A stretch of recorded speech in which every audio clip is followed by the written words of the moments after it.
Hello, welcome back to my channel. It's your girl Lomzy. I'm back again with another video, guys. Today's video is how to make vintage shirt dress. As you can see, I'm rocking mine, and that's what I'm going to be showing you guys today, how I made this. I'm so loving this, guys.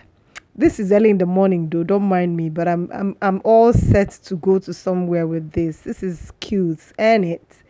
Yeah, okay. If this is your first time coming across my channel, consider subscribing and hit on the notification bell icon. And to my returning subscribers, you guys know how we do it here.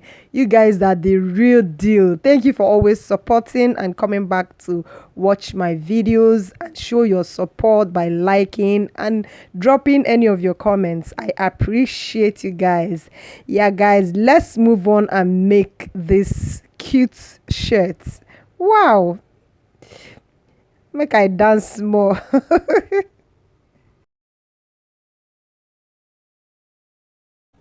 So I'll be starting by folding my fabric in four.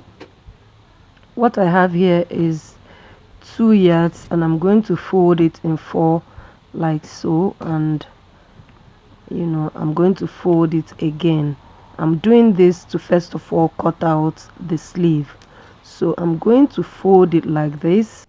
First, I'm going to cut out the dress length I'm working with. The dress length I'm working with is 38 inches, so I'm going to just make sure this is 38 inches. So whatever I have left is what I'm going to use for my sleeve. So I forgot to mention, I added 1 inch sewing allowance to that, which is 39 inches. So here I have my sleeve. The sleeve is 15 inches, so I'm going to just fold this and keep it aside and work on the dress. So I'm going to fold this into 4. So as you can see, I have folded it into 2, and I'm going to fold it into 4 again like this. So after folding it like this, I'll make sure I get some allowance for my placket. Let me turn this so that you understand what I'm saying. This is the back and this is the front. So I added 3 inches for the shirt button. So 1 inch is what I have here, and I've folded 2 inches inwards. So let me show you what I mean by folding 2 inches inwards. You see what I have folded? This would be the button stand. So I'm going to be starting my measurement from the back, not the front. So first of all, I'm going to take down my armhole measurement, which is 12 inches. This is a free shirt, so I use 12 inches as my armhole length, and the length of the dress is 39, like I said earlier on.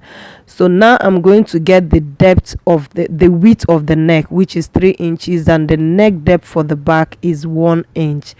Then the neck depth for the front, I made it 3.5 inches. I'll connect that later. Next is to get the circumference of the dress. What I'm working with is 46 inches. Divide that by 4, and I will be adding 2.5 inches easing and 1/2 inch sewing allowance, and that's what I have here. Next is to get the shoulder length. To get the shoulder length, you measure from the center back down to the drop sleeve where you want it to be, because this shirt dress is a drop sleeve. So what I got in my own case is 12 inches, and that's what I have here. Next is for me to come down by 3.5 inches. This is for shoulder sloping. The next is for me to get the round armhole length. To get that, I have to measure around my arm like so. Whatever I have, I'm going to divide that by 2 and impute that down there. So in my own case is 16 inches divided by 2 is 8 inches. I'm going to drop it here, and I'm going to come in 1 inch like so, and then I will now make the shape for my kimono shirt. This is a kimono dress, remember. So I'm going to be drawing in the shape of the side seam like so. So guys, we are basically done. This is basically it. So before we finish that, I'm going to go to the hemline and curve it in to get the curve you saw on the shirt dress. So I'm going up by 6 inches like so, and I'm going to come in with the allowance I have there, and then on the lower part I'm coming 6 inches that way. So I'm going to connect this thing like so. Just give it the design you want. So now we have it. It's just for me to cut out all the shapes that I have here. Remember to shape this out. This is your sewing allowance, so you don't go in and have it short there. So I'm going to cut out the shirt dress like so. Don't mind me, I'm placing this to get my to get my thumbnail. So I'm going to cut open the side seam because it was on fold before now. So this is what we have like this. Next is I'm going to cut out the front neckline. Remember, the front neckline is 3.5 inches. So I have the back and the front like that.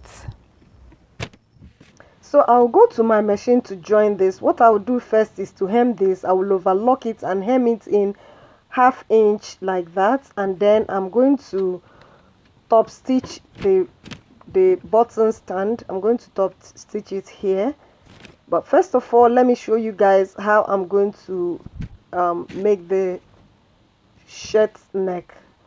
So I'll go to my machine and join the front shoulder, front side facing together. I will join the shoulder. I'm done joining it, as you can see. So I'm going to fold them together and measure the neckline like so. I have left the placket or the button stand. I didn't measure that. So this is my interfacing. I'm using medium paper gum stay. So this is the measurement of my neck unfold. I will square this up. Next is to get the length of the collar. I'm going to be adding the collar stand plus the width of the collar itself, which is 4 inches, and that's what I'm marking here like so. I'll connect this line, although this line I'm connecting it is not necessary, but I'm connecting it to show you guys. So at the 3/4 of the neckline, I'm going to mark that place, and on in front of the neckline I'm going to come up by 1/2 inch, and I will connect this line with the front neckline. Draw it. I'm going to extend this line like so. So I'm going to take 1 inch for this is the allowance of the placket, and that's what I'm going to be adding here, which is 1 inch. Next I'm going to be coming up here 3.5 inches or 3 inches, depending on how you want the neckline to be. To mark the shirt collar stand, I'm going to come up 1.25 inches there, and I'm going to be going in 1/2 inch like so. Then I draw out the curve of the collar stand like so. This will be where my button will be. Now I'm going to be curving this to get the wing shape. I'm coming out like so. Just anyhow you want the wing of the collar to be, you just draw out. It's dependent on your desired design. So I have this like so. I'm going to cut this out.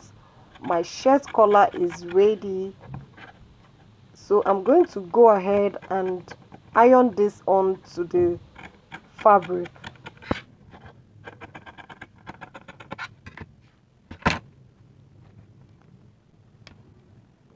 As you can see, I have ironed this, so I'm going to go to my machine and sew this starting from this place, go that way and all the way around like that. I also stop here, so I'm going to be leaving some space there for it to be easy for me to sew this.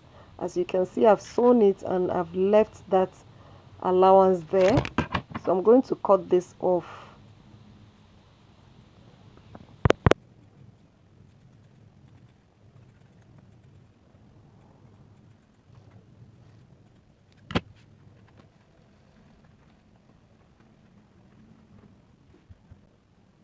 This is how it looks after I'm done. I'm going to go ahead to join this to the shirt. So I'll open up this place like so and join it all the way around. And once I'm done, I'm going to turn it like this and top stitch it. For the sleeve, I made the sleeve 2 times what my armhole is, and that's what I have here, and the length I'm using is 15 inches before the cuff length. In my last video, I made a detailed tutorial on how I made this gathered sleeve with cuff. So I'm going to be dropping that in the description section, so you go ahead and watch how I made that. Now with this, we have come to the end of today's video. See you guys on my next video, and if this is your first time coming across my channel, remember to subscribe. Bye bye.